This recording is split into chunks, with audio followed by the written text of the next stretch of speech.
I've reached the age of 30 and currently share a home with my sister. Because it is a mother-daughter house with 2 stories, it naturally features 2 kitchens. While I am in charge of the upstairs, my sister is in charge of the basement. Because her boyfriend, who lives 30 miles away, is someone she spends a lot of time with, my sister is absent from the house on a regular basis. As I mentioned, I'm 30. Even though I know I shouldn't, there are instances when I find myself getting anxious while I'm at home alone. This took place on a night when I was home by myself, watching a horror movie in the living room of my apartment. Because the living room, dining room, and kitchen are all combined into one large space in my section of the house, the floor plan is open. As a result of the placement of my couch in the center of the room, when I am sitting there watching television, I have a significant portion of the area behind me. Consequently, for people who are easily startled, it would not be the most comfortable spot to be sitting alone in order to watch a terrifying movie. I can freely admit that as I watched in the pitch-black room with nothing but the light from the television to dispel the darkness of the room, I found myself frequently looking behind me. It would be nice to assume that I'm not the only male in his 30s who does that. But in any case, once the movie was over, I went straight to bed after brushing my teeth and turning off all of the lights in the house. A little over an hour and a half passed while I was sleeping. I woke up at approximately 1 in the morning, unsure of why I had woken up in the first place. Then, and reminiscing about this part of the experience gives me chills, I heard a voice downstairs. It sounded like my sister was in the house. The house gave off that impression. Even though she wasn't specifically asking me to open the door, I was still able to identify her voice as that of my sister. I was still sleepy and was having trouble thinking straight, so I was not aware that she was yelling at me. My mind kept going back to the thought that she must have been trying to get in touch with me, or that she was having a fight with her boyfriend. After that, I got out of bed and went into the completely dark hallway. I entered the living room after turning on the lights in the hallway and heard my sister's voice coming from the basement once more. I could make out the sound of my name being called out. I yelled back at her as I made my way downstairs in the dark and demanded to know, "What is it?" I searched for the light switch in the downstairs lobby while stumbling around aimlessly, but I was unable to locate it. When I say that I was drowsy as hell, I'm not even exaggerating. I went down the little hallway that led to the kitchen in order to locate the light switch, and once I did, I flipped it on. The light coming from the kitchen illuminates her quaint, compact apartment, including her living room. Even though the light is dim at first and takes some time to get brighter, I was still able to see that there was no one down there. Not her, not her boyfriend. I went into her bedroom, but it was deserted when I got there. At one point, I yelled out her name in a very loud voice. I didn't get a call back, but not long after I yelled, I heard something fall to the ground in my sister's bedroom, which I had just checked and found to be empty. I instantly acted like a child and went back up the stairs to my room, and then I ran back to my bed where my phone was supposed to be, and I urgently tried to find it. I tried to get in touch with her several times, but she never answered the phone. Because of my anxiety, the palms of my hands were sweating. I secluded myself in my room, trying to determine whether or not I was imagining the sounds that I was hearing. After a while, I dozed off to sleep. When I woke up in the morning, there was a text message from my sister asking me why I had contacted her at 1 in the morning. When I asked her if she had been at home the night before, she said that she had not. Rather, she was currently sleeping at the home of her boyfriend. I walked downstairs to her bedroom to check to see if anything had fallen on the floor, but there wasn't a single item there that could have caused that noise. I have been given the impression that what I heard during that night was a hallucination. Nonetheless, I choose to believe this to be the case because the alternative is far more horrific. But I've never really hallucinated anything before, and I've never suffered from any type of sleep condition, so the fact that I was able to hear my sister's voice and that sound so clearly in her room continues to terrify me to this day. I spent a lot of time alone at home when I was a kid since my mother was a single parent for a significant portion of my childhood. She worked as an RN on a lousy RN schedule, and my brother moved away to college. All of these factors contributed to the fact that I spent a lot of time alone at home. It was a weekend night, and my mom had to work overnight. So I invited over this girl named Molly, whom I had been talking to, and she stayed for a bit. This was the night that my mom had to work overnight. We watched a few movies and various other things, but ultimately she had to leave since her parents don't like it when she stays out late, so it was just me to hold down the fort by myself. I stayed in bed and continued to watch TV in my room. Because my bedroom is located on the second floor right next to the backyard, I was able to hear when someone dragged one of the chairs that were stored on the deck outside. I climbed to my feet and peered out the window, where I noticed someone was occupying one of the deck chairs located on the ground level. I thought it might be Molly, so I called her name. After all, she'd only been gone for a little under 10 minutes at that point. Whoever it was looked up at me, but it wasn't Molly. It couldn't have been anyone else. I quickly moved away from the window in order to conceal myself. In the pitch black, I did not identify anyone standing there. At the very least, I checked with a few of my closest friends through our group chat to see if any of them were playing a joke on me. Everyone who responded disagreed with you and wanted to know what you were talking about. On top of that, I had a hard time believing that any of my close friends would come over to my house to tease me in such a way. I carefully made my way back over to the window to look down again, and the person who had been sitting in the chair and staring up at my window was still there. I was scared out of my mind, but I couldn't help but be interested.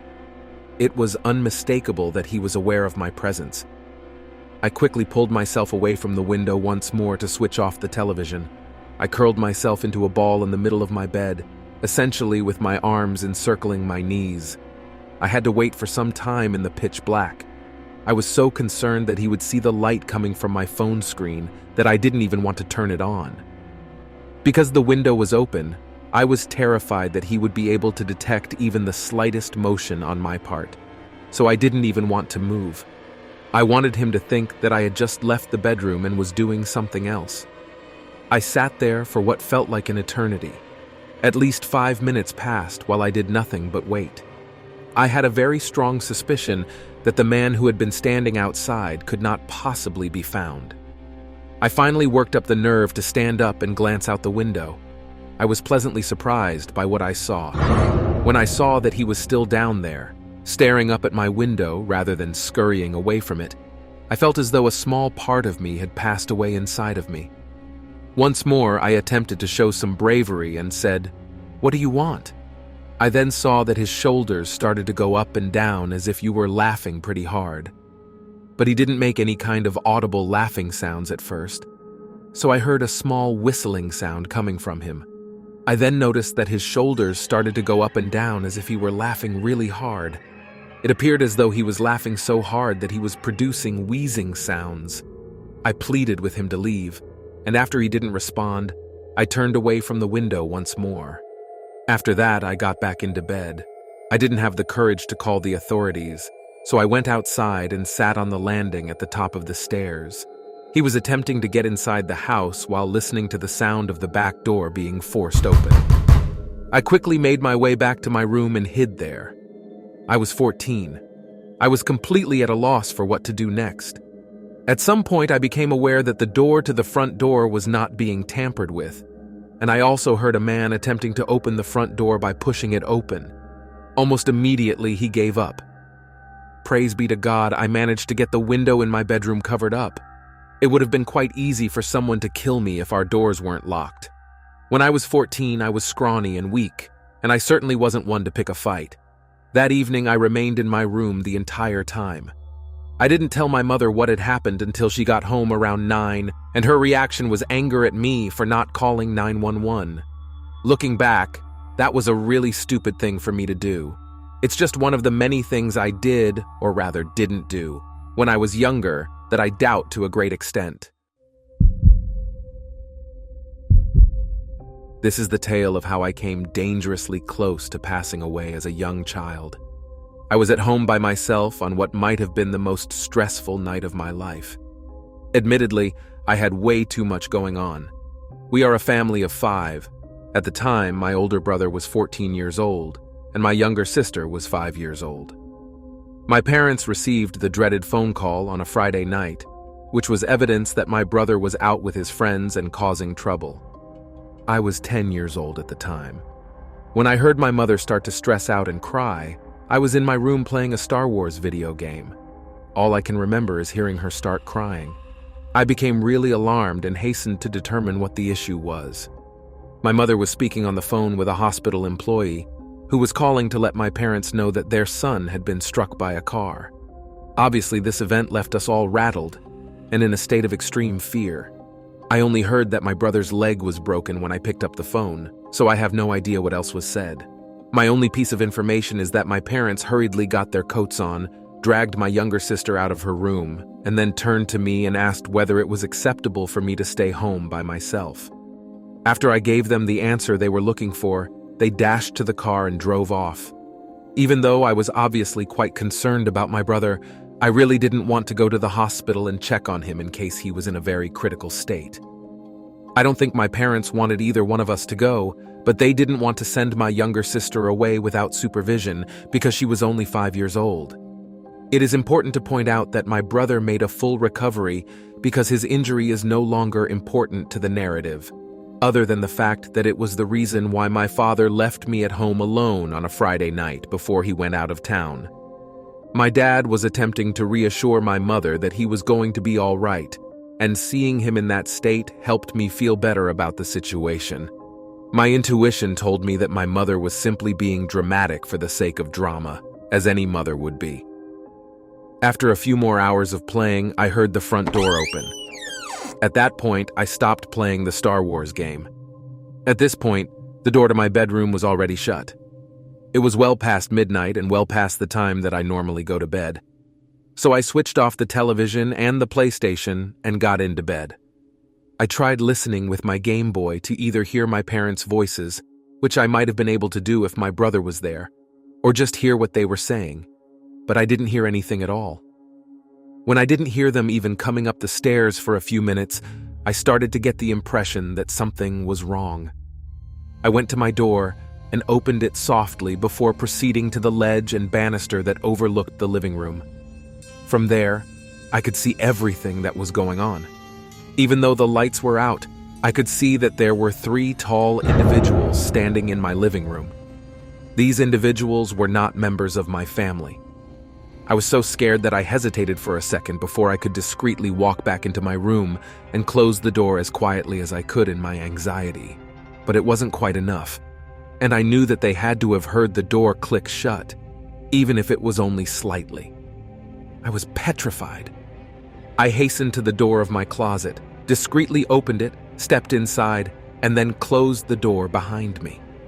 I positioned myself so that I was seated behind a number of the garment boxes and storage bags that were crammed into my wardrobe.